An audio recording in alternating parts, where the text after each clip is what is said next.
તો પુષ્ટિમાર્ગ તો એવો અગાધ છે મારા વાલા. હમણાં જ મેં શેમાં વાંચ્યું કે વૃંદાવનમાં એક સંત હતા. હવે એમના દર્શન કરીને એક મનમાં એક શિષ્યએ માન લીધું હું એમનો શિષ્ય. હવે આ તો કોઈને શિષ્ય બનાવતા જ નહોતા. આને તો હું જ કે વલ્લભનો દાસ છું.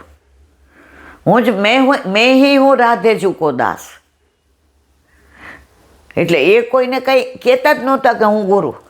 એક જ વાત, રાધે રાધે રાધે રાધે રાધે રાધે રાધે રાધે રાધે રાધે રાધે રાધે. હવે પેલો એ તો એની ભેગા બેઠા ને આખી રાત આ રાધે રાધે બોલે તો આ રાધે રાધે. સવારે સંત મહાત્મા તો આને જોકો આવી ગયો. કોને? જેની યાર બેઠો તો 20 વર્ષનો યુવાન. એને ઝપકી આવી ગઈ તો આ તો યમુનાજી પહોંચી ગયા. અને એમ કે મન છોડીને વયા ગયા. એટલે આ પછી વ્રજમાં બધે વિહાર કરે ને બધા વનમાં જાય ને ઉપવનમાં જાય ને કુંજમાં જાય ને નિકુંજમાં જાય ને વૃક્ષોને ભેટે ને પુષ્પ નીચે પડ્યા હોય તો એના માળાજી બનાવે ને ફળ ને એની અંદર જ રહે. હવે એકવાર ફરી એ કુટિયા પાસે નીકળ્યા તો ગુરુદેવ નીકળ્યા ને 3-4 શિષ્યો એની પાછળ. શિષ્યો એટલે શિષ્યો બનાવતા જ નહોતા પણ એના સત્સંગ નાનું એ. તો આ દોડવા ગયો તો પગમાં વાગ્યું. એટલે એણે કુટિયા પાસે આવીને કીધું ગુરુદેવ ગુરુદેવ. એટલે જે ત્યાં ઊભો થયું કે એ ગુરુદેવ ગુરુદેવ શું કરે? એ કોઈને શિષ્યો બનાવતા જ નથી. એ કે ક્યાં ગયા? એ કે એ કાંઈ કહીને થોડા જાય? એ કે ક્યારે આવશે? એ કે હમણાંય આવે ને વર્ષે આવે.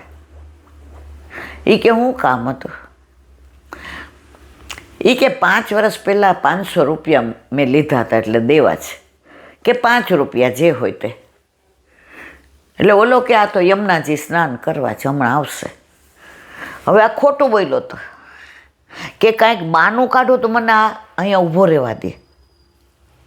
નહીં તો કે જા આગળ કુટિયા આગળ ના ઊભો રહે.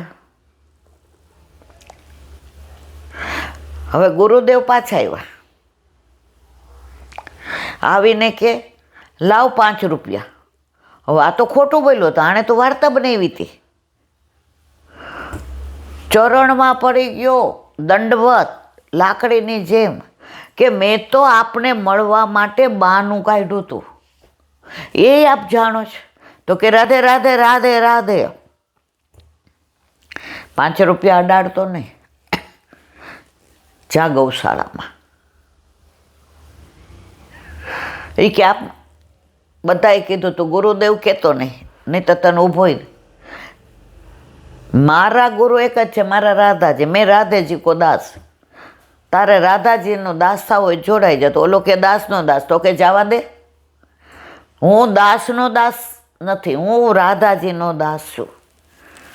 ઓલો સમજી ગયો. ગુરુદેવ એવા તબક્કાએ પહોંચી ગયા કે મેં 5 રૂપિયાની વાત જોડી કાઢી હતી એ અંતર્યામી જાણી ગયા. તો આવા સંતો આજે પણ છે.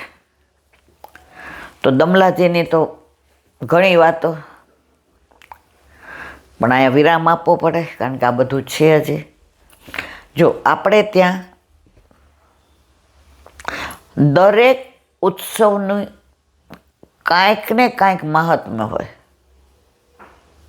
વલ્લભે મહાત્મ્ય વિના કાંઈ નથી આપ્યું.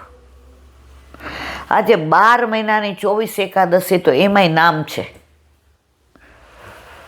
આ વસંત પંચમી, જયા એકાદશી, કુંજ એકાદશી, પ્રબોધિની, રમા એકાદશી, કામિકા બધી એકાદશીના નામ છે અને એનું મહાત્મ્ય સમજાયું છે. અને સમજ્યા પછી કરીએ છીએ ને તો આનંદ આવે છે. બોલો વલ્લભાધીશ કી. 10મ સ્કંદ જીજીના યુગલ ચરણારવિંદમાં દંડવત પ્રણામ.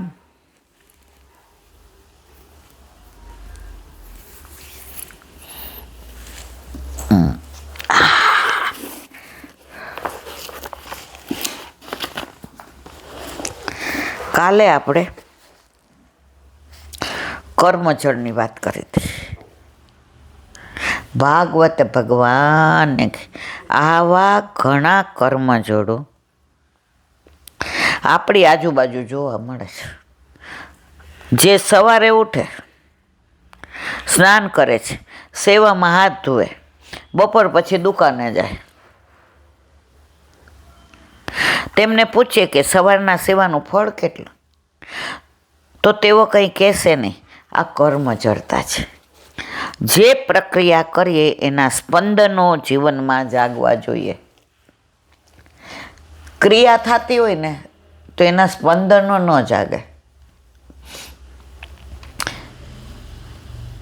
આપણો વર અમેરિકા ગયો હોય લગ્ન કરીને કે તને 3 મહિનામાં બોલાવી લઈશ. હવે એના કાગળિયામાં એવી ભૂલ હોય કે 10 વર્ષ સુધી આપણો વારો ન આવે અને 10 વર્ષે એ ન આવી શકે. આપણે પછી વિઝિટર વિઝા પર જઈએ અને એરપોર્ટ પર તેડવા આવે, 10 વર્ષે જોઈએ એ સ્પંદનો કેવા થાય છે. કાંઈ એમાં ક્રિયા નથી થતી. આ લૌકિકમાં પ્રેમનો વિરહ થાય છે, વિરહનો પ્રેમ થાય છે, પણ અલૌકિકમાં મારા વાલા આવા સ્પંદનો નથી થતા. એ થશે ને પછી તમને સંસારમાં કોઈની ઉપર પ્રેમ નહીં થાય. સંસારમાં પ્રેમ નથી, મોહ છે. અને મોહ માર ખવડાવે.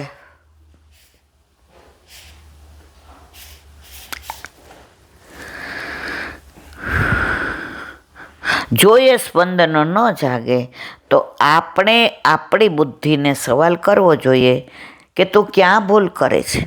આપણામાં એવી કઈ ક્ષતિ છે કે આ ધાર્મિક ક્રિયાઓ આપણને ઉન્મત્ત બનાવતી નથી. એક જણ મને કે આ અમે જ્યાં એ કે વર્ષો પહેલાં એ કે અમે જે ગામમાં રહીને ત્યાં એક બેનને એ કે માતાજી આ વિલાબેન એ કે ધૂણે ને વાળ છૂટા થઈ જાય ને એ કે આટલો મોટો ચાદલો ને એ કે લાલ ચટક ચુંદડી પહેરી હોય ને હાથમાંથી કંગુ. મેં તો બસ તમે મને આવું કામ કહો છે? અમે આવું જોયું નથી. કદાચ સ્કૂલમાં ભણતા તો કોક વાર સાંભળવું હશે કે મારા ફઈને માતાજી ના હતી, પણ મેં તો ક્યારેય જોયું નથી. મને હું કામ કહો છે? મને કે આપણામાં ઠાકોરજી આવે. અમે તો તમે તો ગાંડા જેવી વાત કરો છો. આ બધું મર્યાદામાં છે. આપણે આપણા ઘરે જ ઠાકોરજી આવી જાય, પાછા જાય જ નહીં. આમાં તો ઓલા બેનને આવે ને પાછા પાણી પાઈને વયા જાય. એ બેનમાં માતાજી આવે છે તો એ બેન હું કામ ને પાછા સંસારમાં રહીએ છે અને બધા પૈસા મૂકે ના. એટલે કે ના તો એટલે નાની હતી બિચારી છોકરી, એને સંશય થતો હતો. એ કે આપણામાં ઠાકોરજી આવે. મેં કીધું આવો વિચારે નહીં કરવાનો, આ બધામાં પડવાનું નહીં. મેં એક કર્મજળ જીવ જોયેલો, જીજી કે છે. આ જીવ એક નાના ગામડાનો હતો. જુઓ, તે બેનના સ્વરૂપમાં હતો. લોકો એમને પાક્કા મરજાદીના નામે ઓળખે. મરજાદી વૈષ્ણવો મને ક્ષમા કરે, જીજી કે છે. સવારથી સાંજ સુધી બધી ક્રિયાઓ કરે. આખા ગામમાં લોકો તેમને પરમ ધાર્મિક માને. એમના દીકરાની વહુને બાળક અવતર્યું. 40 દિવસ થયા. એને સ્નાન કરાવવાનું હતું. તે બાઈને ઘણો તાવ આવતો હતો. કોને? જેને સુવા વડાવી તેને. છતાં તેની સાસુ કર્મજળ હતી. તેણે કહ્યું 108 ઘડાથી નાહવું પડે એટલે નાહવું પડે. 40 દિવસ થયા. સાસુએ વહુને 108 ઘડા પાણીએ નવડાવી. પરિણામ એ આવ્યું કે એની પુત્રવધુ થોડા જ દિવસોમાં ભગવાનના ચરણોમાં પહોંચી ગઈ. આ જીજીના શબ્દો છે. આને કહેવાય કર્મજળ. આજે આટલો તાવ હોય, આ પહેલાં છે ને આ બધું બહુ હતું આવું, એટલે જ લોકો ઠાકોરજી પુશ કરાવવાનું હું જ ના પાડતી હતી ને. માઇકમાં એનાઉન્સ કરીએ ને એટલે તરત વૈષ્ણવ પૂછે ઈલાબેન તમારા ઘરે કયું સ્વરૂપ બિરાજે? મેં તો ના એકેય નહીં. પછી બધા મને સમજાવે, મને કે એવું ના ચાલે, આટલું સરસ બોલે છે તો ઠાકોરજી વિના થોડું રહેવાય.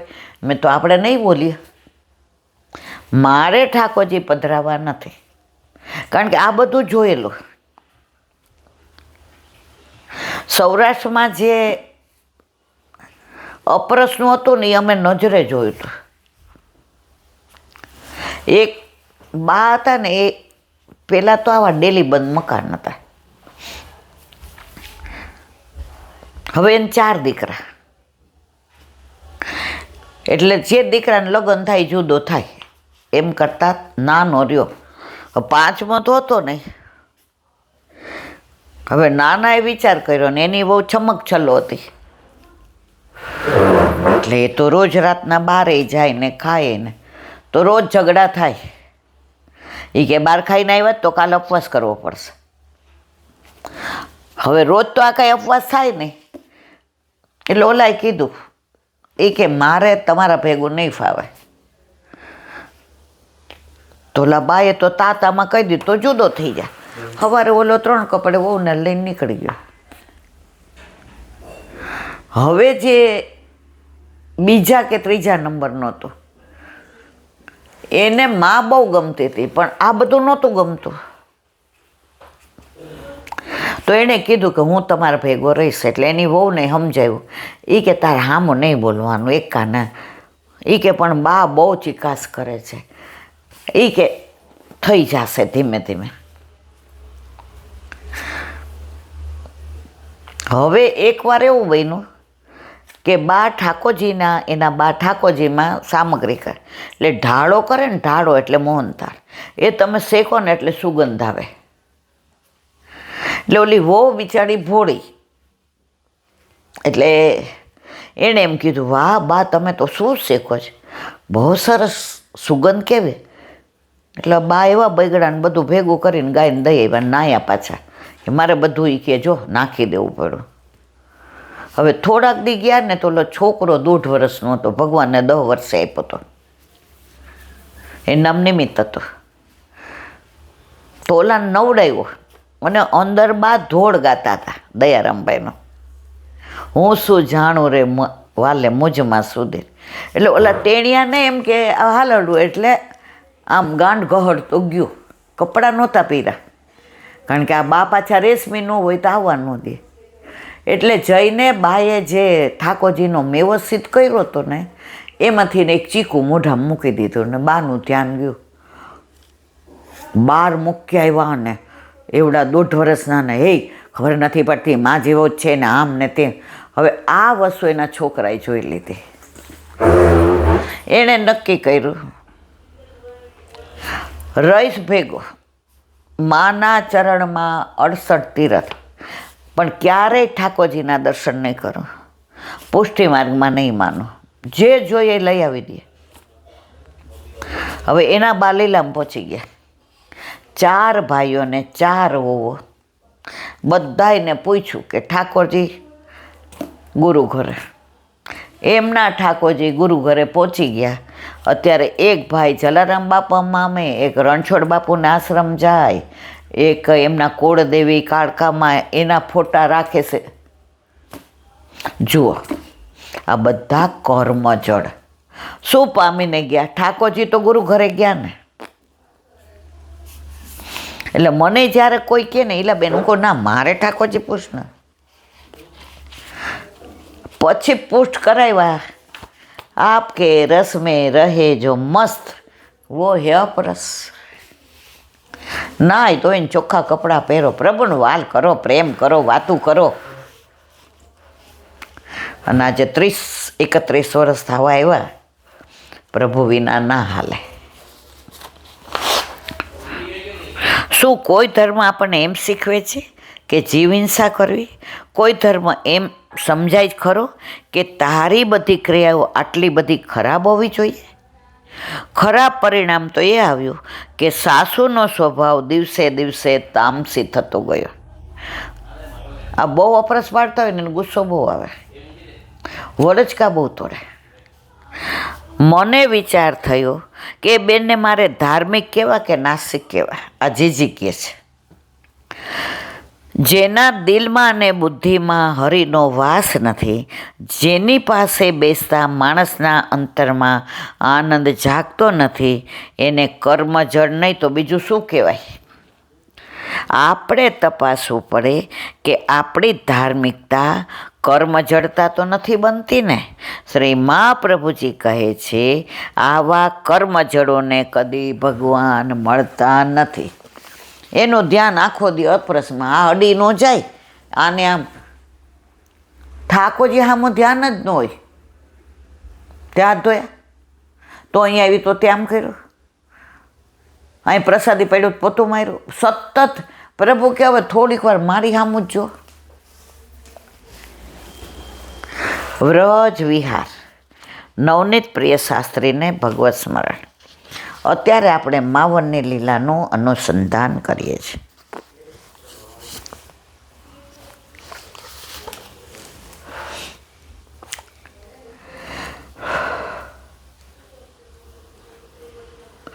અહીં આપણે 52નું અનુસંધાન છે. અહીં શ્રી નંદરાયજીની ગાયોના ગોબરનો ટીલો એટલે કે ટેકરો છે. પ્રાચીન પારસ પીપળો છે. ક્યાં? માવનમાં. પીળા ફૂલ તેના આવે છે. પીપળામાં પીળા ફૂલ આવે છે. પારસ પીપળો.